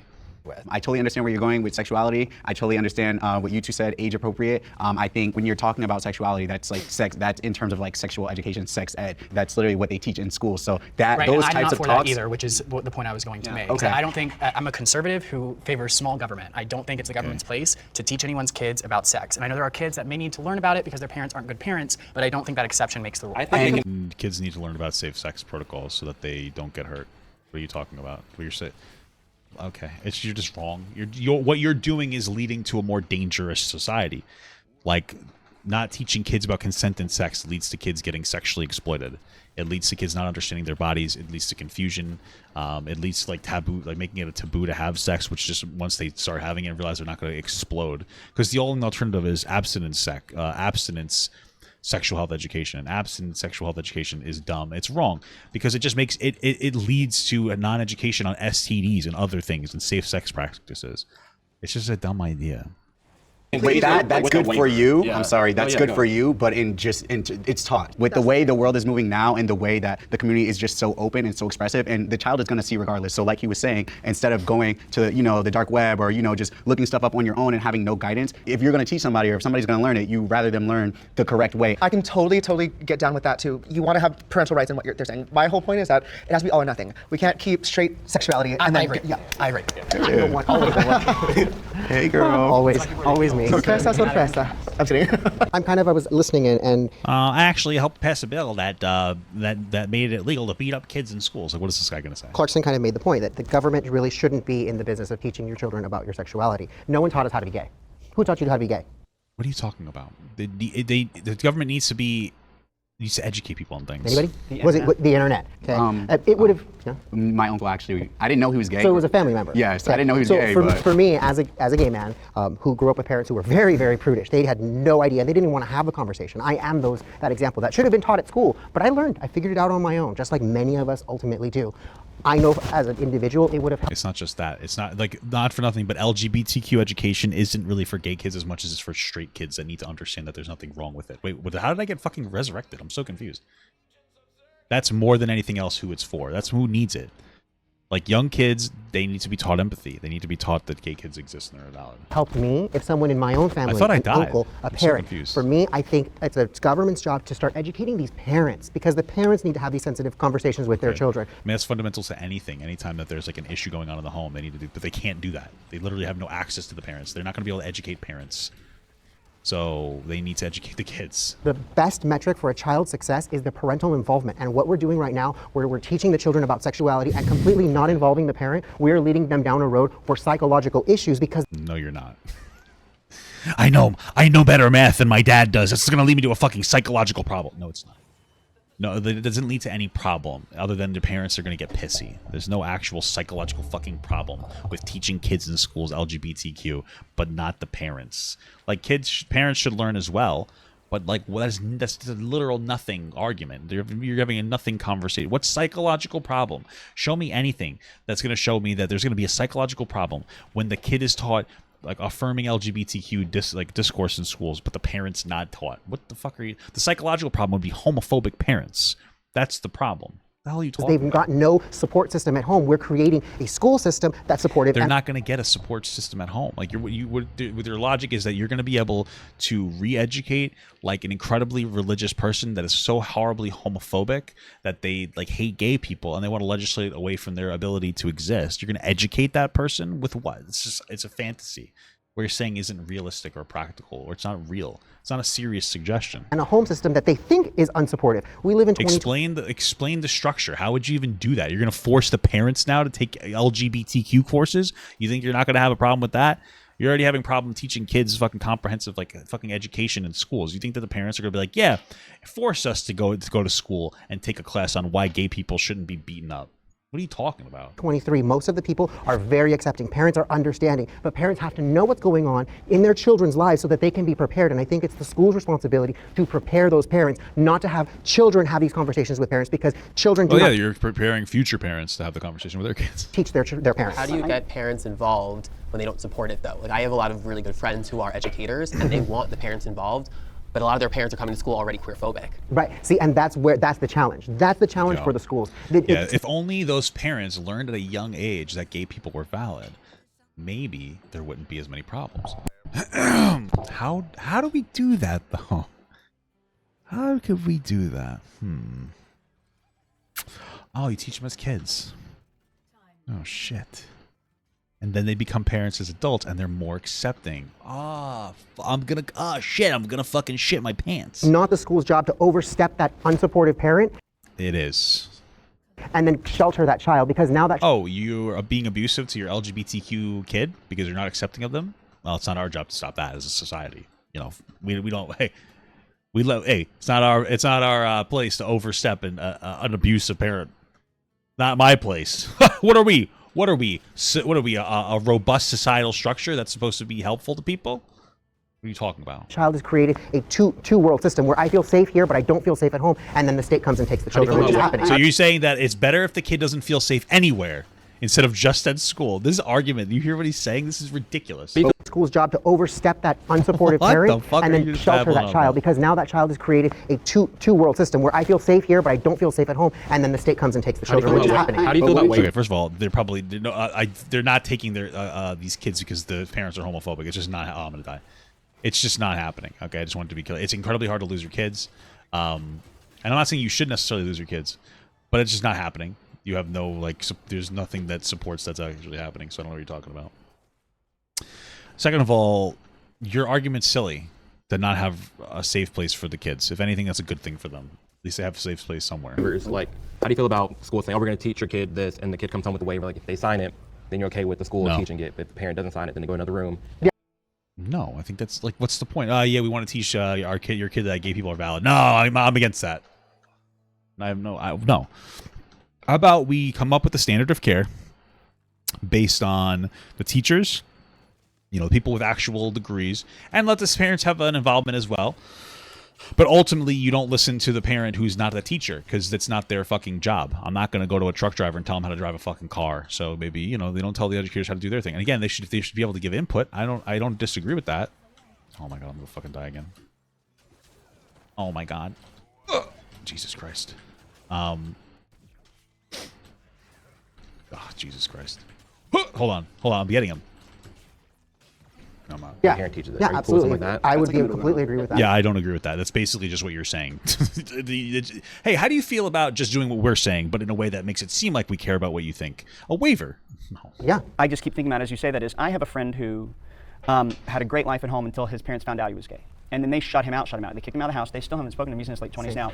And he was unable to get in-state tuition in college because they would not help him fill out the FAFSA, which requires him to have their tax information. And so would it be great to live in a world where, A, it's possible to reach all parents and educate them and change them from being bigoted? Great. Would it be great to be in a place where that is doable? Awesome. But I was groomed by a teacher, and it was only possible because it was not okay for teachers to talk about being gay, except the one teacher who went out of his way to make his room a safe space.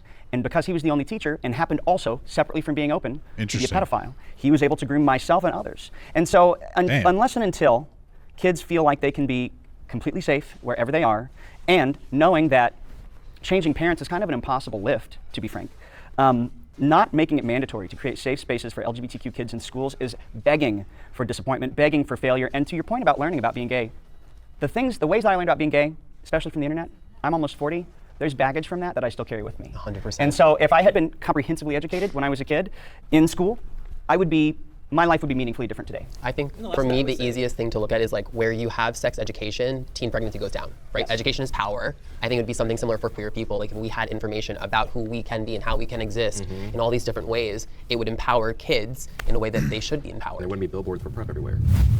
Monogamous relationship. Kids in a way that they should be empowered. There wouldn't be billboards for PrEP everywhere. For PrEP? Oh, okay. I was like, what the hell is he talking about? He was a little low there. Okay, interesting. Monogamous relationships are difficult to find in the gay community. Oh, I don't even know how to answer that question. I mean, I'm a fan of monogamous relationships. I was in a poly one for a long time, and it wasn't for me. That's all I could say. Is that a thing in the gay community? I mean, I only know gay people that are in like relationships. So we call them the good ones. I'm gonna step forward on this one. I think it's difficult in today's day and age, and like just in general, like to find a monogamous relationship. I started with experience at an early. Yeah, I feel like a lot of people are like starting to use, and maybe this is me projecting, but like they decide to subsidize their lack of love in their relationship by saying like, oh, I'm actually, I'm fucking poly in some capacity. I feel like that's happening. Fucking Jesus, how are you alive still, bitch? So.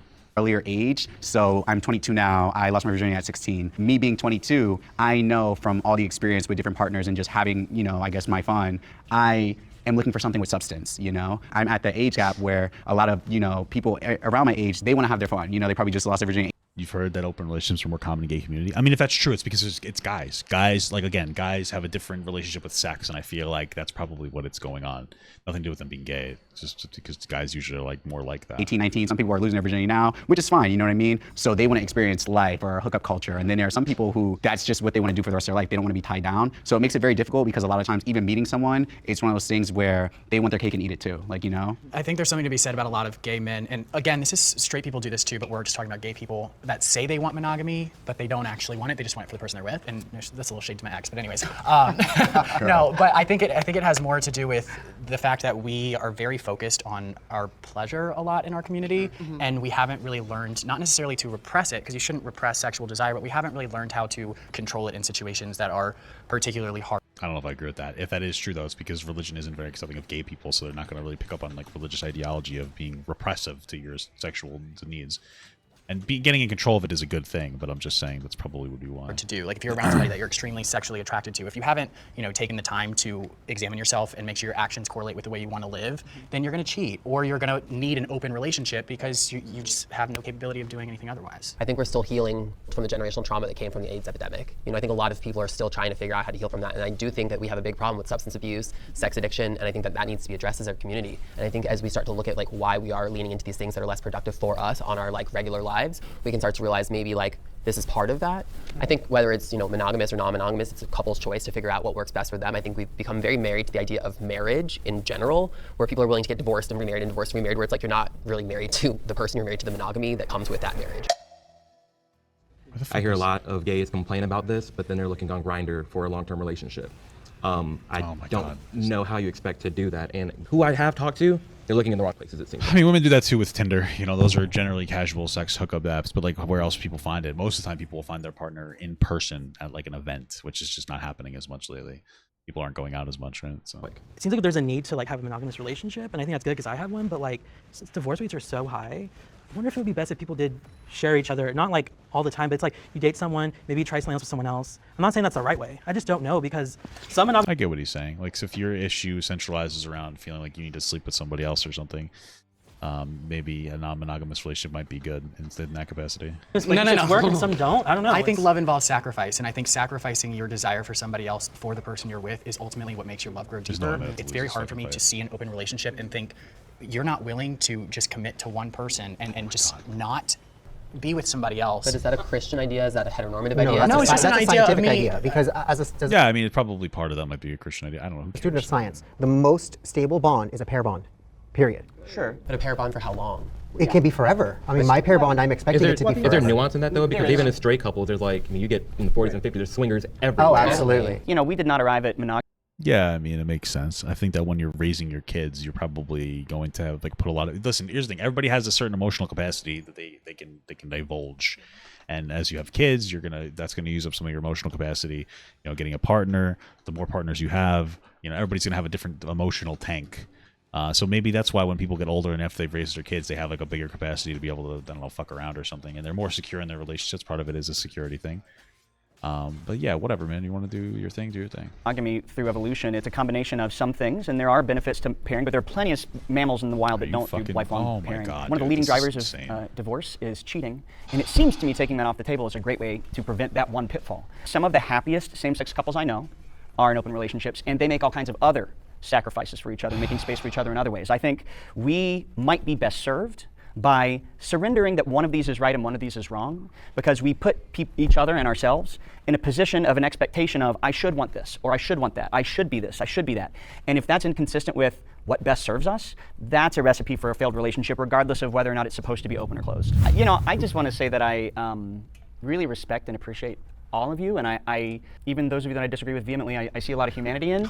And I also want to say, hey, take no fucking prisoners is how I would interact with this. if I said or did anything that was offensive to anyone, Girl, I just you're want you to know, fine. I really do respect the shit out of you guys. I don't. Yeah, you guys are all amazing. I would never say happy that to to anybody. see our I message. don't respect you know, anybody. even if we don't always agree. The best part is that we each get to say what we want to say, and that's going to help move our community forward. That's really what this is all about. I definitely respect all humans. I just feel like you have a lot of energy and passion that I wish would be used to help move the needle for all of our community in a better way. I just get nervous that sometimes in Instead these of red hating gay and trans people. spaces, they will use people like you to push their agenda to harm one group of people, and then that will grow and grow and grow. But I think they do that on both sides. But who's to say that I'm not using them, you guys? Remember. Okay, can we have that soundbite? All right, well that was that. Did you think about it one laugh more? I did.